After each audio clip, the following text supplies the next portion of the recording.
क्या मेरी बात सुनो, तो क्या करने जा रहे हैं? मेरी बात सुने, आप क्या कहना चाहते हैं? आप उसके ये क्या कर रहे हैं आप?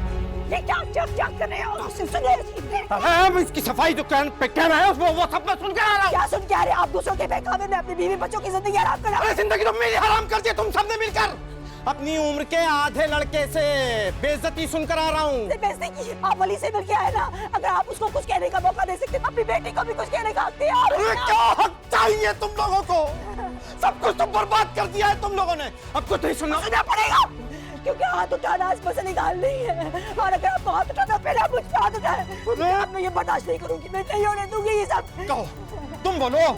अभी इतनी बेइज्जती सहने के बाद और क्या रह गया? कहो क्या रह गया कहने को? बोलो। दो कौड़ी की इज्जत कर दी तुम लोगों ने मेरी। इज्जत, या हमने आपके हर गलत सही फैसले में आपका साथ दिया, आपकी इज्जत रखी। आप जानते थे कि माया उससे शादी नहीं करना चाहती, वो पढ़ना चाहती है, मगर फिर भी उसने अपना सर झुका दिया आपके लिए। क्यों?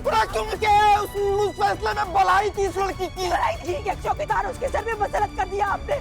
जब उसके अपना बाप मौजूद है उसके सर पे, तो आपने क्यों हक दिया किसी दूसरे इंसान को कि उसके साथ ऐसा करे? क्यों? आप क्या कर रहे हैं? ये सब बात करके वो बात भूल नहीं सकती जो फरीद ने बताया। जो भी है, मुझे अपनी बेटी की बात में यकीन है। मुझे अपनी, और मेरी बात सुने, अगर आपको जो भी कुछ कहना था, आप इस तरह माया पे हाथ नहीं उठा सकते। ये हक नहीं होना चाहिए आप पे, नहीं होना चाहिए। आप मत हाथ उठाएं। आप क्या कर रही है? मैं ऐसा नहीं होने दूंगी। आपसे पहले उससे पूछे कि क्या हुआ, बल्कि मैं कहती हूँ आप आए इधर, अभी पूछे कि क्या हुआ। आज किस तरह से उसने माया के कॉलेज में जाके जो तमाशा किया, की बेइज्जती की, उसको किसने हक दिया है किस तरह मेरी बेटी की इज्जती बेइज्जती करे, या फिर उसमें किसी भी तरह की कोई भी जबरदस्ती करे? नहीं। ये तुम साथ देखे ना, ये तुम अच्छा नहीं कर रही हो, मैं बता रहा हूँ। मैं साथ दे रही हूँ, हाँ, आज शायद दे रही हूँ, मगर उस दिन क्या, जब आप घर पे नहीं थे, वो जानता था हम माँ बेटी हैं घर पे अकेली, फिर वो घर पे आया, आपको नहीं पता, घंटों बैठा रहा, माया के सर पे सवार रहा, और मौका देखते ही अपने ही घर में माया के साथ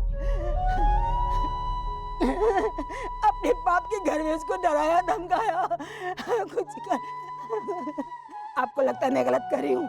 हाँ तो कर रही हूँ, लेकिन आप जानते हैं कि उसकी हिम्मत क्यों हुई? उसकी हिम्मत हुई क्योंकि वो जानता था कि वो कोई भी सच्ची झूठी कहानी आपको बता देगा, आप उस पे यकीन करेंगे, क्योंकि वो मंगेतर जो है। नहीं, अब नहीं होने दूंगी मेरी बेटी के नहीं चाहिए।